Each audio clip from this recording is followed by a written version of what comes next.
The FADEC maintenance mode connector is located at the aft end of the drop aisle.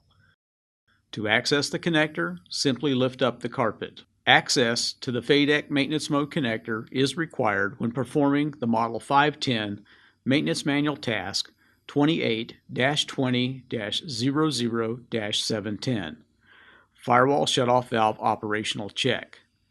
The connector is also utilized when performing downloads of the left and right engine FADECs using the Pratt & Whitney Ground-Based Software Kit, or GBS Kit as it's also known.